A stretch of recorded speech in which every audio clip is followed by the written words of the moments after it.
Do you prefer to focus on your inner landscape or what's happening in the world around you? Do you prefer one-to-one interactions or do you like big crowds?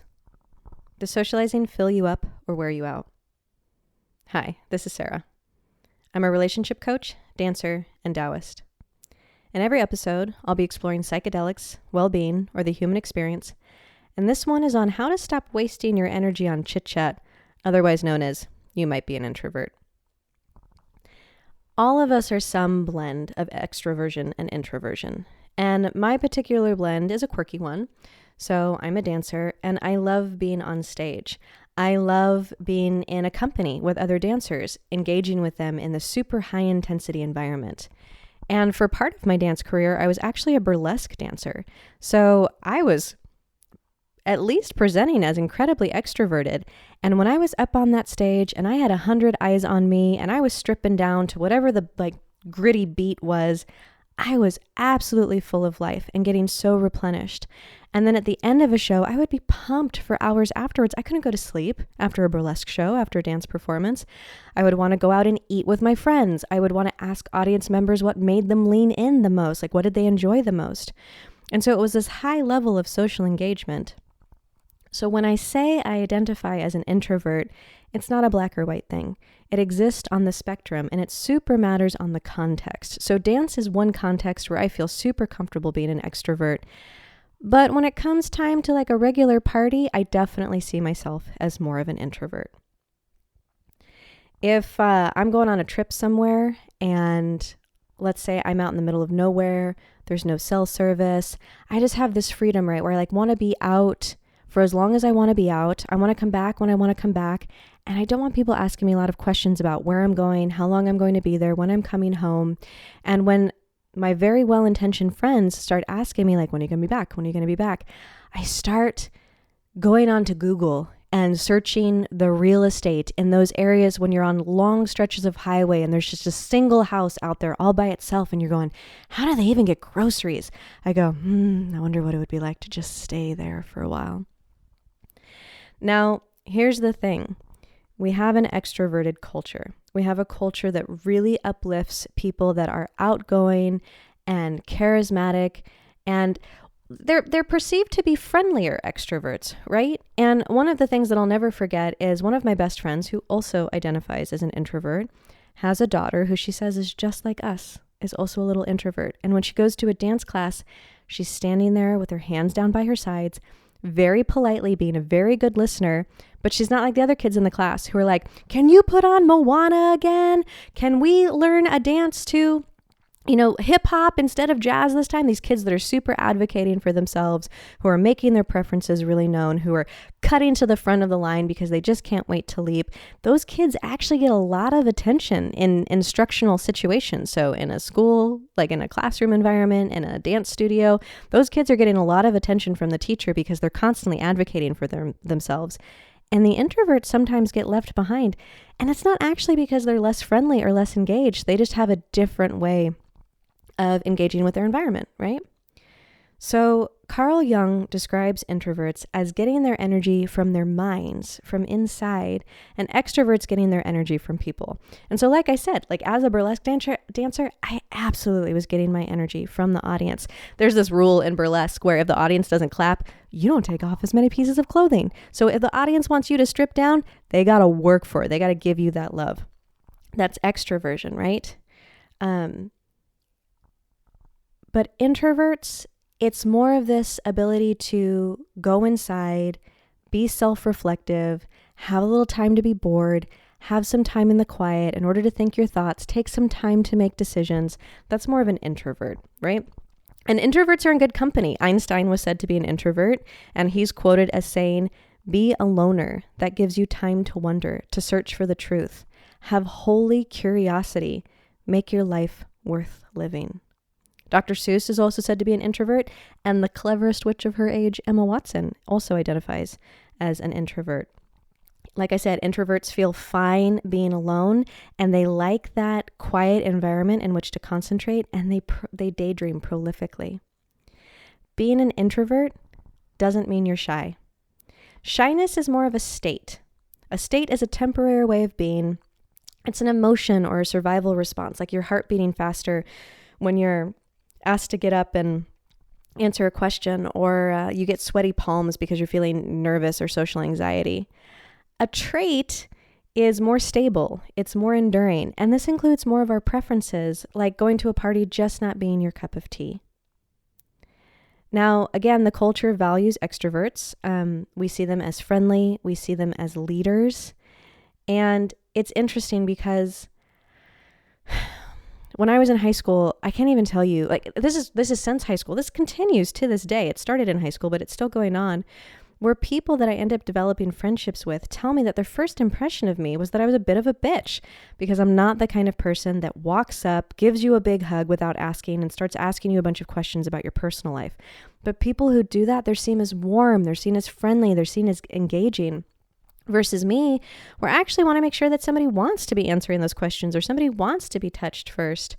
I just tend to be a little bit more observational, but I don't actually identify as being any less friendly. I just think I'm a little bit more observant.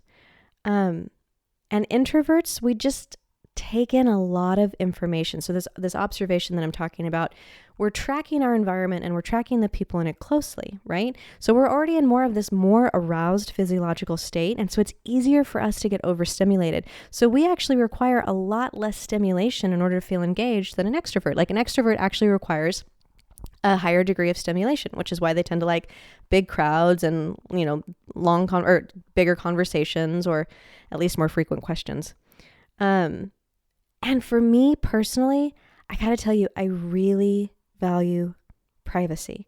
And that doesn't mean I don't value sharing, because I do value that too.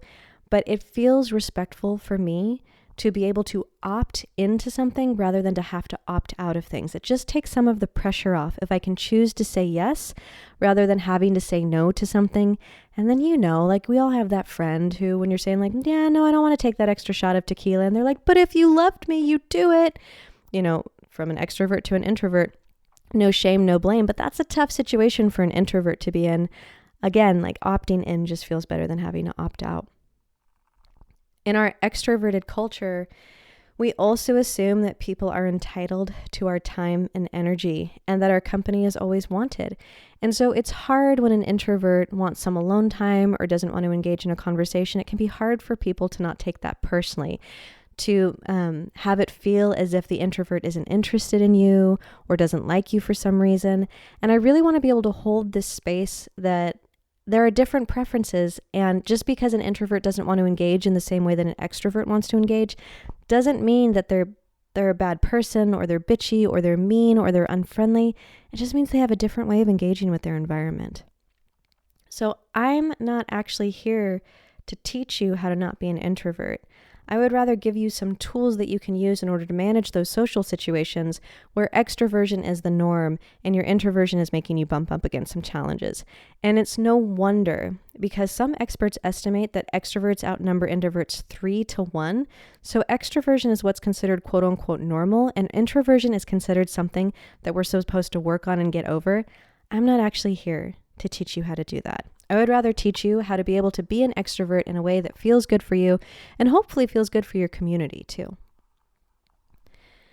So one of the first things I'd like to talk to you about is this idea of chit chat. So if you get into a conversation and somebody's asking you those questions, what do you do for a living? Are you seeing anyone? Are you from around here? And those questions are draining to you. You can step into your power. You can actually channel your inner politician, and you can deflect and redirect so that you're having the kind of conversation you want to be having. Talk about weird facts, talk about conspiracy theories, talk about the paranormal. Have the conversation that you want to be having, because often people will just default to a habituated line of questioning, and they'll probably actually be really engaged. If you start coming up with a bunch of novel, interesting topics, people are going to be stoked. People are absolutely going to feel like you were friendly and engaged. I also want to say it's okay to just listen. So I can't even tell you what a relief it is when I go to a party and there's somebody that really likes to talk about themselves. Now, again, culturally, we might find that rude, right? Like we're supposed to be extending interest towards the other person.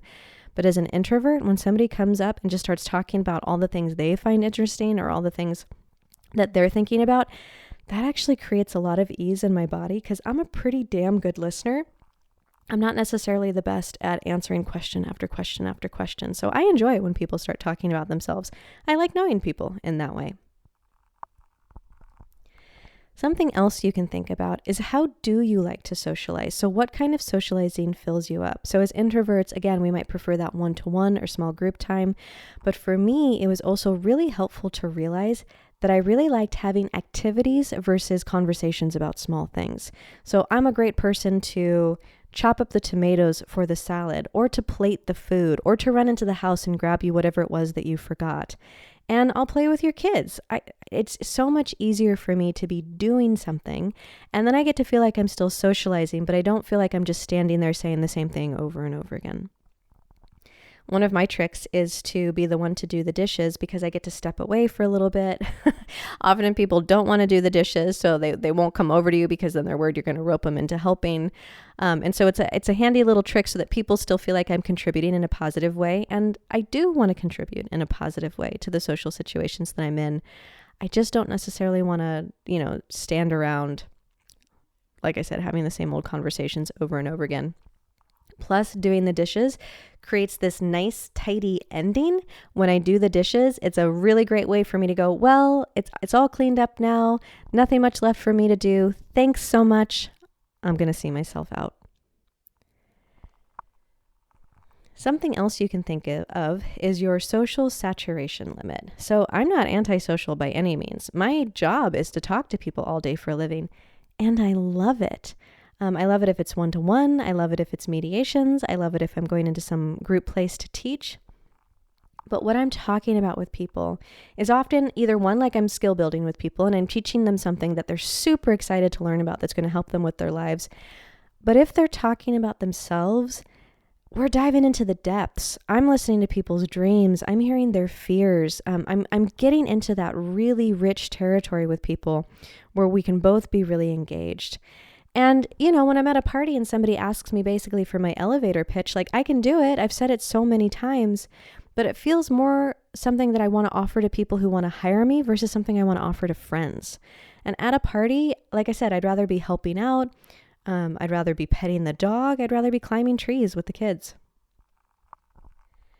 I was just at a party recently, and I was really feeling in my body how this next tip I'm going to give you was super helpful for me. And that's to have a buddy there. So just because introverts like our alone time doesn't mean we want to feel lonely. And sometimes it's really helpful to just have somebody in the room that you can catch eyes with that knows exactly what you're thinking. You don't need to say anything, but they're in it with you. You're being seen, heard, and understood by somebody without having to say a thing. Somebody that you can mutter under your breath to. So at this party, I was able to walk by this friend and go, oh, my battery's so drained. And they nodded in commiseration with me. And that actually gave me a little boost of energy. And it gave me a little bit more time to stay at the party. Otherwise, I probably would have pieced out a little sooner than I did. So as an introvert, just because you like your alone time doesn't mean you should neglect your social support. Find your tried and true crew that gets you and lets you be you. Because again, those one-to-one or those small interactions can also be really nourishing for an introvert in the way that big crowds aren't. If you haven't already gone home, put on your PJs and started watching the Great British Bake Off. If you're still with me, here are some closing words from Carl Jung.